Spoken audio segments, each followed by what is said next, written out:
चलिए देखिए जरा, थोड़ा ध्यान देंगे। ये चैप्टर है आपका सम एप्लीकेशन ऑफ ट्रिग्नोमेट्री, ठीक है। इस चैप्टर में क्या क्या चीज़ें पढ़नी है, कौन कौन सी चीज़ें हैं, सारी चीज़ें देखेंगे, ठीक है। ये एनसीईआरटी में कौन सा चैप्टर है ये है आपका चैप्टर 9, ठीक है। और जो सम एप्लीकेशन ऑफ ट्रिग्नोमेट्री है, इसका जो दूसरा नाम होता है वो होता है हाइट एंड डिस्टेंस भी बोलते हैं इसे हम।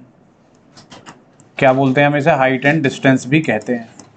तो अगर कहीं हाइट एंड डिस्टेंस लिखा हुआ है तो ये मत समझना कि चैप्टर कुछ और है, कोई और चैप्टर है ये, राइट। कोई परेशानी है, कोई दिक्कत है? अब ये जो चैप्टर है आपका, चैप्टर 8 में जो आपने पढ़ा था वो क्या पढ़ा था? ट्रिग्नोमेट्री पढ़ा था। तो ट्रिग्नोमेट्री का यूज होता कहाँ है, वही इसमें पढ़ना है। जैसे आप पढ़ते हो ना मैथ्स में कि भाई हम ये पढ़ रहे हैं लेकिन इसका यूज है कहाँ, ठीक है ना। तो इसलिए मैथ्स में क्या हुआ है कि कुछ चैप्टरों का यूज भी बताया हुआ है। तो एप्लीकेशन का मतलब ये होता है कि ट्रिग्नोमेट्री का कुछ यूज कहाँ यूज होता है, कौन कौन सी चीजों में यूज होता है, वही है ये चैप्टर। तो ट्रिगो का यूज कहाँ होता है ये समझ लो। ट्रिगो का यूज होता है हाइट को निकालने के लिए और डिस्टेंस को निकालने के लिए। किसको? Height and distance. तो इसीलिए जो ये चैप्टर है, इस चैप्टर का जो नाम पड़ गया है वो क्या पड़ गया है आपका? हाइट एंड डिस्टेंस पड़ गया है। क्या मेरी बात समझ में आ रही है? अब हाइट का मतलब क्या होता है? अगर मान लो कोई पोल है तो पोल की अगर आप पोल की आपको हाइट निकालनी है तो इसलिए हाइट हो गया। कोई आदमी अगर खड़ा है कहीं पोल से किसी डिस्टेंस पे खड़ा है और वो चाहता है कि वो पोल से और अपने खुद के जगह का डिस्टेंस निकालना चाहेगा तो उसके लिए क्या है? डिस्टेंस निकालना होता है, ठीक है। तो वो चीज़ें तो हम देखेंगे अभी आगे क्या है कैसे है। बट प्रीवियस जो चैप्टर आपने पढ़ाई करी है ट्रिग्नोमेट्री वाली, उसमें कौन कौन सी चीज़ें ऐसी हैं जो यहाँ ज़रूरी है वो हमको पढ़ना है पहले, ठीक है जी। तो वही हमारा क्या रहेगा? बेसिक कॉन्सेप्ट रहेगा, जो कि आपने चैप्टर 8 में जो जो चीज़ें पढ़ी हुई हैं, जो फॉर्मूले पढ़े हुए हैं, उनकी ज़रूरत है। यहाँ पर कुछ ऐसी चीज़ें हैं जिनकी ज़रूरत है, उनके बिना ये नहीं हो सकता है। और ऐसा नहीं कि ट्रिगो पूरी आनी चाहिए। ये चैप्टर आने के लिए आपको ट्रिगो का बेसिक 1-2 फॉर्मूला है वो आना चाहिए, दैट्स इट। बाकी थोड़ी बहुत इंग्लिश आनी चाहिए। क्या मेरी बात समझ में आ रही है? देखिए जी, बेसिक कॉन्सेप्ट में आपको क्या क्या ज़रूरी है वो मैं आपको बताता हूँ, वो आप देखिए। आपको ये कुछ फॉर्मूले हैं, इनकी ज़रूरत पड़ेगी, ठीक है जी। कैसा? साइन थीटा का जो फॉर्मूला होता है वो क्या होता है? P/H। और क्या होता है? कॉस थीटा का जो फॉर्मूला होता है वो होता है आपका B/H। ऐसे ही आपका टेन थीटा का जो फॉर्मूला होगा वो क्या होगा? P/B होगा। टोटल फॉर्मूला एक्चुअली आपने इसमें पढ़े थे 6, बट इस चैप्टर में आपको जो जनरली जो जरूरत है आपको फॉर्मूले की, वो बस यही 3 फॉर्मूले की जरूरत है। ये ओनली 3 फॉर्मूले आप अच्छी तरीके से देख लो कि क्या होता है कैसे होता है, आपका काम हो जाएगा। और आपने टेबल भी पढ़ाई करी हुई है। क्या पढ़ाई करी हुई है आपने? टेबल। मैं अभी फिलहाल वो बता रहा हूँ कि इस चैप्टर में आपको क्या क्या जरूरत है, कौन कौन से फॉर्मूले की जरूरत है, ठीक है। फिर उसके बाद आपको ये चैप्टर समझ में आएगा। तो देखिए टेबल में आपने क्या पढ़ा हुआ है? आपने 0 डिग्री, 30 डिग्री, 45 डिग्री, 60 और क्या है 90, ठीक है। और क्या पढ़ लिया आपने? आपने पढ़ लिया साइन, कॉस और टेन। आगे भी है कॉट, सेक, कॉसेक, बट उनकी जरूरत नहीं है। क्या मेरी बात समझ में आ रही है? तो ये हुआ कि इस चैप्टर में जो जरूरत वाली चीजें हैं वो क्या हो गई? थोड़ी सी कम हो गई, ठीक है। आप ये सोच रहे हो सर अगर जरूरत नहीं है तो हमने उनकी पढ़ाई क्यों करी थी? बेटा उनकी जरूरत तो है, बट क्योंकि रेसिप्रोकल होता है ना इनका, तो वो जो बाकी की चीजें होती है क्या होती हैं? रेसिप्रोकल होती हैं। तो वो रेसिप्रोकल करके आपका काम चल जाएगा इसमें। मतलब उन्हें जरूरत नहीं है कि आप उनका यूज करो। आता है तो यूज कर लेना, नहीं आता है तो इसका रेसिप्रोकल करके यूज कर लोगे, आपका काम हो जाएगा। क्या मेरी बातें समझ में आ रही हैं आपको? अच्छा, अब क्या है भाई, इनकी वैल्यू की जरूरत है, वो बहुत इंपॉर्टेंट है, बिना उसके काम ही नहीं चलेगा, ठीक है। क्या क्या होती है इनकी वैल्यू मैं लिख देता हूं एक बार, वैसे तो आपको पता होना चाहिए बट स्टिल मैं लिख देता हूं। साइन 0 की वैल्यू 0 होती है। इसकी कितनी होती है? 1/2। यस, यहां होती है √3/2 एंड दिस इज 1। उसके बाद ये 1 हो गया, 1/√2 and this is what? Your 0। Okay, 10 में क्या हो जाता है आपका? ये 0 हो जाता है, 1 हो जाएगा, ये यहाँ हो जाएगा आपका √3 और ये हो जाएगा आपका नॉट डिफाइंड।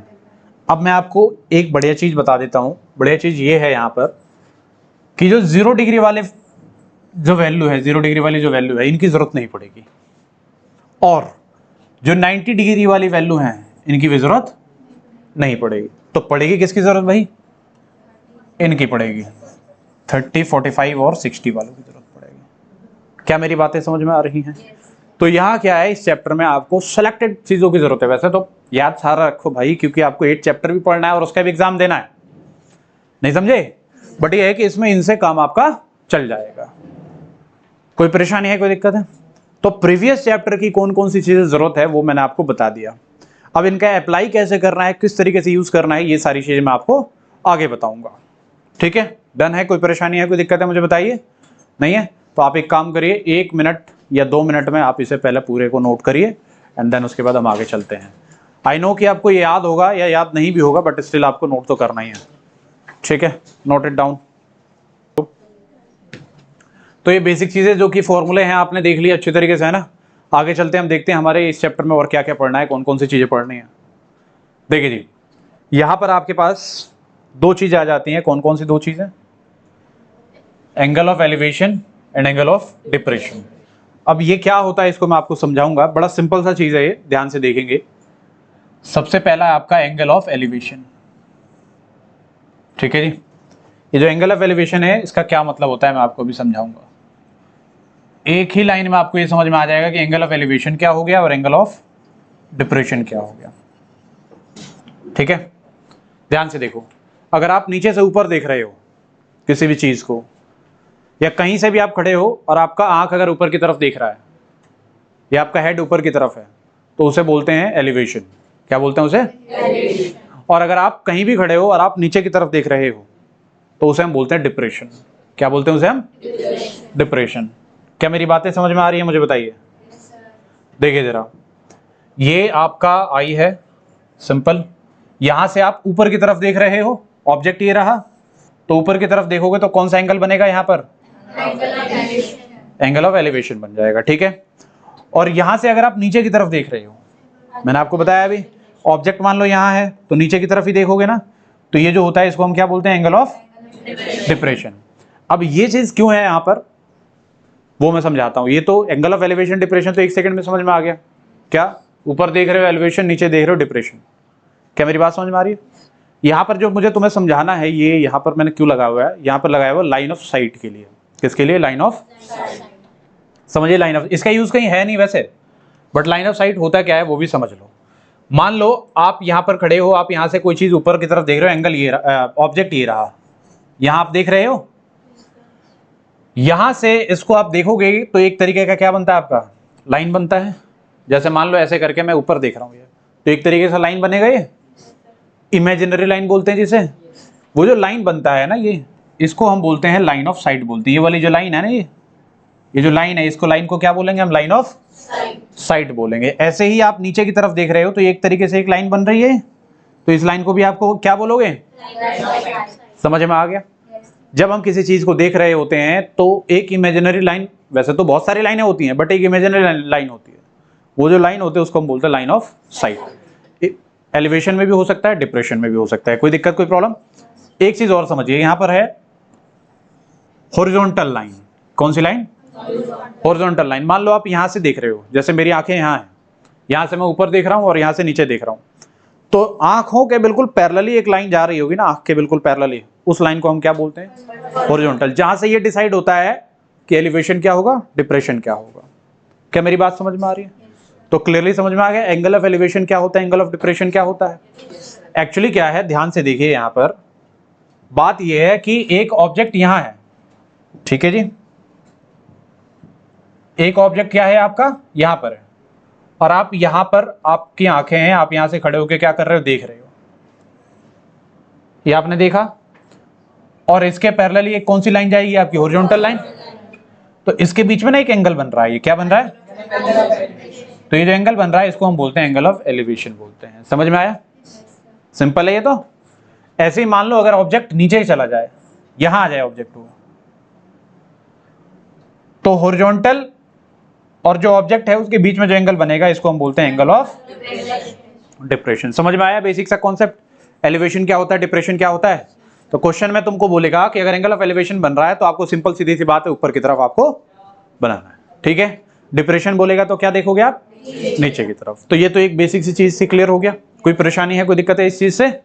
नहीं है ना। मैं यहाँ पर इसमें लिख देता हूँ कि कौन सा क्या क्या है। ये जो है इसको हम क्या बोलेंगे, एंगल ऑफ एलिवेशन। और ये वाली जो चीज है वो कौन सी है आपकी, एंगल ऑफ डिप्रेशन। ये एक्चुअली इसलिए लिख रहा हूं क्योंकि जो भी चीजें आपको पढ़ाई जा रही हैं तो इसका एक पीडीएफ जो है ना आपको ड्राइव पर अपडेट कर दिया करूंगा जितने भी क्लासेस होंगी। तो हर एक क्लास का अलग अलग ड्राइव पर अपडेट हो जाएगा, जिससे ये है कि क्लास नोट्स एक तरीके से आपने बनाए हो तब भी, नहीं बनाए हो तब भी वहां पर आपको मिल जाएगा। क्लियर है, कोई परेशानी कोई दिक्कत? अब जो आपने, ये तो एक इन्फॉर्मेशन वाली चीज थी कि एंगल ऑफ एलिवेशन क्या होता है, डिप्रेशन क्या होता है, जो इसमें यूज होने वाले हैं, ठीक है। अब क्वेश्चन कैसे करने हैं, किस तरीके का क्वेश्चन होता है वो हम देखेंगे। क्या मेरी बात समझ में आ रही है? कुछ बेसिक से क्वेश्चन जिनकी जरूरत है वो मैं आपको करा देता हूं पहले, एंड देन उसके बाद इसके कैसे क्वेश्चन होंगे वो कराऊंगा, ठीक है। कोई परेशानी कोई दिक्कत नहीं है। चलिए जी आगे चलिए, जरा थोड़ा आगे देखते हैं हमारे पास कि कैसे होने हैं, किस तरीके से क्वेश्चंस आपके होने हैं इसमें, राइट। देखिए जी, एक ये कुछ बेसिक से क्वेश्चंस जो है वो देख लेते हैं, जो कि हाइट और डिस्टेंस पर बेस्ड है। या आपने ट्रिगो में भी थोड़ा बहुत देखा होगा, इसको फील किया होगा। देखिए, एक आपके पास ये ट्रायंगल है, ट्रायंगल में क्या दिया हुआ, 90 डिग्री दिया हुआ है। यहाँ आपको दे दिया ये 30 डिग्री। ये ए हो गया, ये बी हो गया, और ये क्या हो गया तुम्हारे पास, सी हो गया। कोई परेशानी है? अब देखिए यहाँ पर ये हो गया आपके पास 8, और आपको बोला है ये निकालने के लिए। ये क्वेश्चन है, ये बेसिक क्वेश्चन है, थोड़ा ध्यान देंगे। यही जो चीज बता रहा हूं यहाँ आप मेहनत कर लोगे ना, 4-5 क्वेश्चन कराऊंगा यहाँ पर, यहाँ आपने मेहनत कर लिया तो आपको इस चैप्टर में कोई दिक्कत ही नहीं है, अगर आपको थोड़ी बहुत इंग्लिश आती होगी तो। समझे? चलिए जी, अब जो ये ट्रायंगल मैंने बनाया है, इस ट्रायंगल को ध्यान से देखिए, दिख रहा है? अब आपको बोला गया है कि एक ये ट्रायंगल है, इसमें ये 90 डिग्री है, ये 30 डिग्री, ये 90 डिग्री, ये 30 डिग्री है, ये 8 दिया हुआ है, और ये निकालना है। क्या निकालने बोल दिया है इसमें? Find BC। क्या बोला है निकालने के लिए? BC निकालने के लिए बोला है। तो आप कैसे निकालोगे, किस तरीके से निकालोगे, ये देखना है आपको। क्या मेरी बात समझ में आ रही है? देखिए जी, पहले मुझे बताओ कि अगर एंगल यहां है तो परपेंडिकुलर कहां होगा? सामने वाला होता है परपेंडिकुलर, AB हो गया। हाइपोटेनियस कहां होगा? 90 के अपोजिट वाला हाइपोटेनियस होता है। तो इसका मतलब जो बचा या इसके एडजेसेंट में जो होगा वो क्या होगा? अब समझो क्वेश्चन में क्या होता है, आपको करना कैसे होता है। दिमाग खोल के बिल्कुल ध्यान से देखो, आपको 4 से 5 मिनट लगेगा, बढ़िया समझ में आ जाएगा। अभी तक जो है थ्योरेटिकल पार्ट चल रहा था, या जो भी इधर उधर की चीज चल रही थी, अब एक्चुअली आपके काम की चीजें आ रही है। दिया क्या है तुमको इस क्वेश्चन में? परपेंडिकुलर। निकालने क्या बोला है? बेस। तो परपेंडिकुलर और बेस का रिलेशन कौन से फॉर्मूले के साथ होता है? साइन के साथ नहीं होता। आ जाओ, परपेंडिकुलर और बेस की बात चल रही थी ना, देखो ये रहा। परपेंडिकुलर और बेस का रिलेशन किसके साथ होता है? देखो, tan के साथ होता है। तो यही आपको समझना है थ्रू आउट दिस चैप्टर। आपको इस पूरे चैप्टर में यही समझना है, दिया क्या है, निकालना क्या है। दिया क्या है इसमें? परपेंडिकुलर। निकालना क्या है? बेस। इसका मतलब क्या हुआ? P और B का रिलेशन। P और B का रिलेशन किसके साथ होता है? tan के साथ होता है। किसके साथ होता है? तो देखो जरा इसका सॉल्यूशन कराता हूं मैं, बेसिक सा। तुम्हें पता है कि tan theta is equal to क्या होता है? Perpendicular upon base. तो tan थीटा यहां पर क्या है? 30, और परपेंडिकुलर की वैल्यू कितनी है? और बेस कितना है? BC। बेस तो पता ही नहीं था, समझे? tan 30 की वैल्यू कितनी होती है? 1/√3। इधर क्या हो जाएगा? 8 अपॉन में BC। क्रॉस मल्टीप्लाई कर देंगे तो BC इज इक्वल टू कितना हो जाएगा? 8√। दैट्स ऑल, तुम्हारा आंसर आ गया। इस पूरे चैप्टर में आपको जो करना है वो बस यही करना है। क्या मेरी बात समझ में आ रही है? सिंपल है। देखो ध्यान से सुनो, एक बार और रिपीट करता हूं। देखना है दिया क्या है, निकालना क्या है, रिलेशन किसका लगेगा। क्या मेरी बात समझ में आ रही है? दिया क्या है, निकालना क्या है, और रिलेशन किसका लगेगा। साइन का लगेगा, कॉस का लगेगा, या tan का लगेगा। That's it. बोलिए, किसी बच्चे को परेशानी है? नहीं है? तो एक क्वेश्चन आपको और दे दिया जाता है, इसको जरा ट्राई करेंगे, नहीं आएगा तो मैं कराऊंगा, पहले क्वेश्चन देख लीजिए। आपके पास सिंपल एक ये ट्रायंगल है,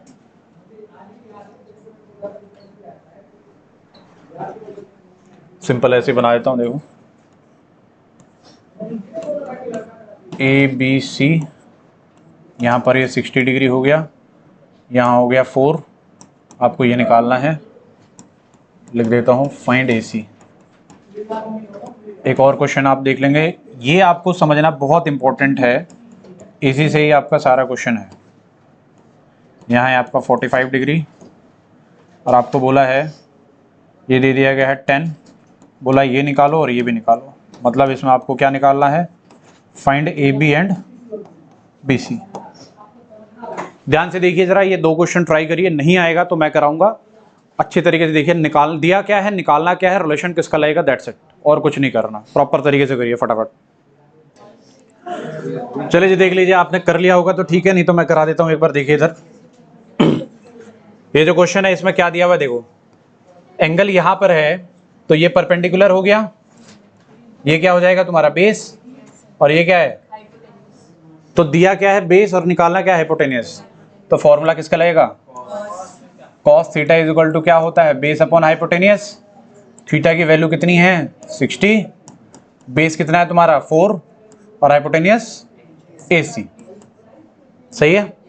cos 60 की वैल्यू कितनी होती है तुम्हारी 1/4 AC, क्रॉस मल्टीप्लाई करोगे तो AC विल भी कितना, आ गया आंसर। आ रही बात समझ, वेरी सिंपल। ऐसे ही आप इसमें देखिए, थीटा यहां दिया हुआ है तो इसके अपोजिट में ये परपेंडिकुलर, ये हाइपोटेनियस, और इसके एडजेसेंट में क्या हो गया। अब इसमें चाहिए क्या, दिया तुमको हाइपोटेनियस और निकालना परपेंडिकुलर भी और बेस भी है, दोनों ही निकालना है।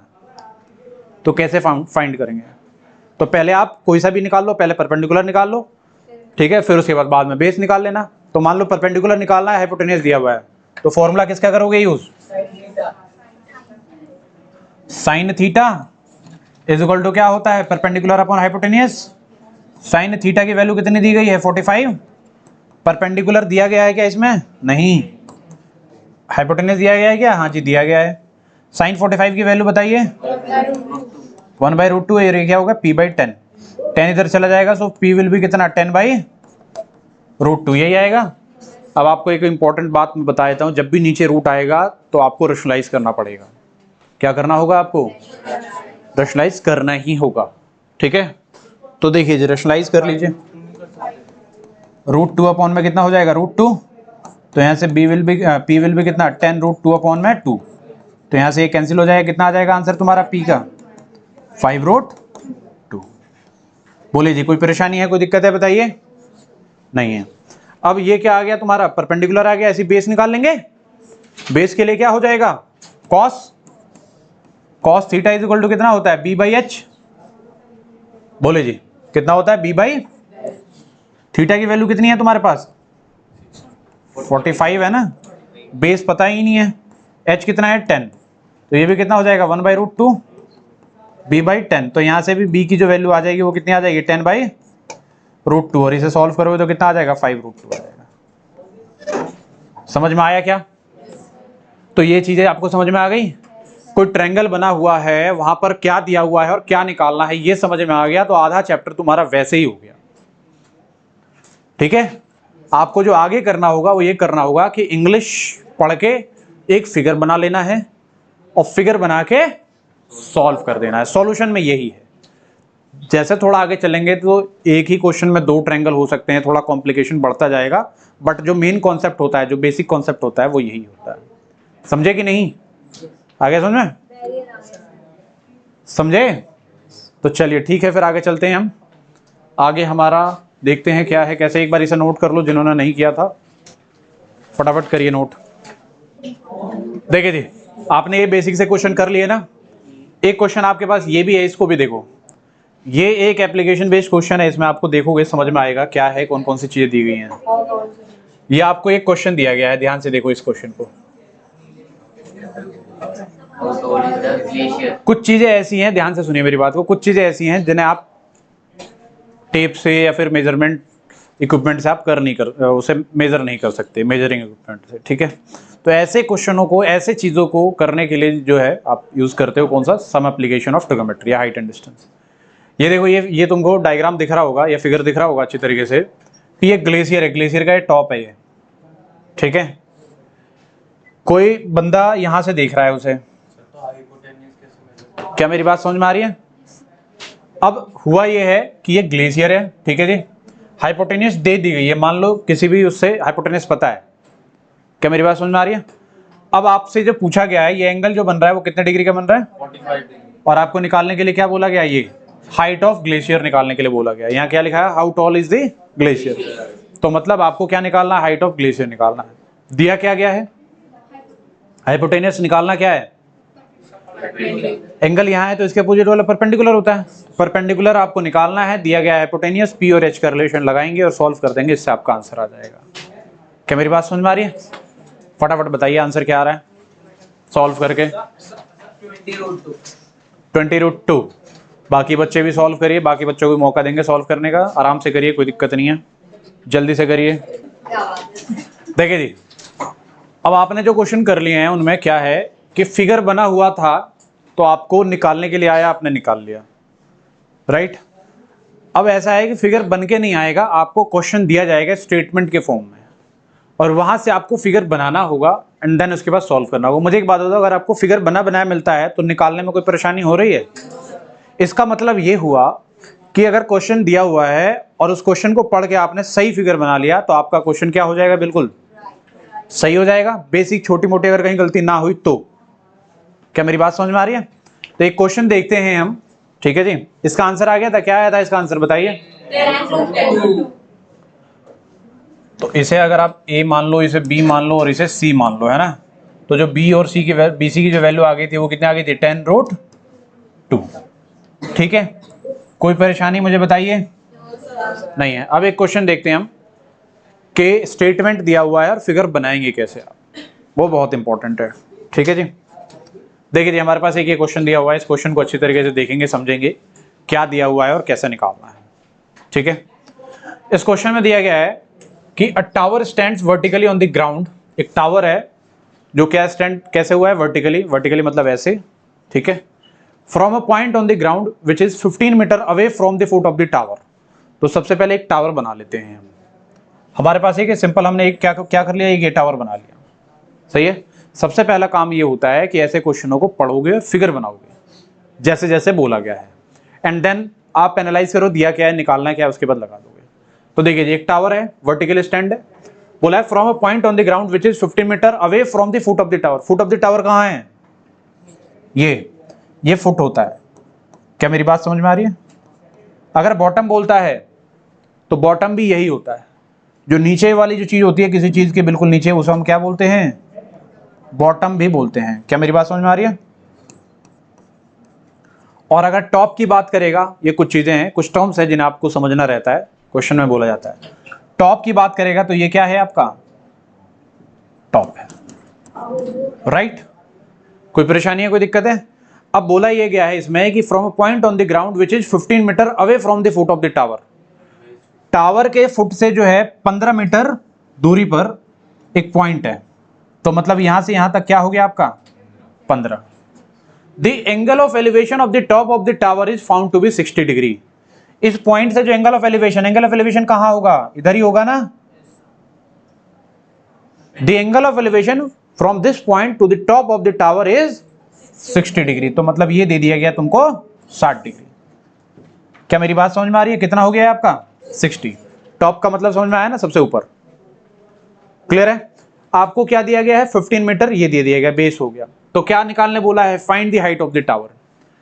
अच्छा, ध्यान से देखिए क्योंकि आप बिल्कुल बिगिनर हो, बेसिक हो, तो हाइट ऑफ टावर कौन सा होगा? ये वाला होगा ना, यही तो हाइट है, यही होगी ना। जैसे मैं ऐसे खड़ा हूं तो मेरी हाइट क्या होगी? यही होगी। तो आपको जो निकालना है वो ये निकालना है। कोई परेशानी है, कोई दिक्कत है? तो दिया क्या गया है, निकालना क्या है, आपको समझ में आया? आप बताइए, दिया क्या है और निकालना क्या है? बेस दिया हुआ है और परपेंडिकुलर। यस, आपको जो दिया गया है वो क्या दिया गया है? ये बेस है और निकालना क्या है आपको? तो मतलब P और B। फिगर बन गया। निकालने में कोई परेशानी होगी किसी बच्चे को? तो P और B का रिलेशन किससे होता है ये बता दो। 10 से होता है, यस। तो आप लगाएंगे और सॉल्व करेंगे, आपका आंसर आ जाएगा। अब ये पूरा स्टेटमेंट वगैरह कैसे लिखना होता है ये भी बता देता हूं। कैलकुलेट कर लोगे, मुझे पता है, इससे पहले आपको प्रैक्टिस करा दिया है मैंने। स्टेटमेंट कैसे लिखना है वो देख लो, ठीक है। आप ऐसे कर सकते हो कि लेट हाइट ऑफ टावर, क्योंकि हाइट ऑफ टावर निकालने बोला है, तो let height of tower be h। Height of tower को मैंने क्या मान लिया, ये h हाइपोटेनस वाला h नहीं है, हाइट ऑफ टावर h, मतलब दिस इज h। ये क्या है हमारे पास, ये वाला h है।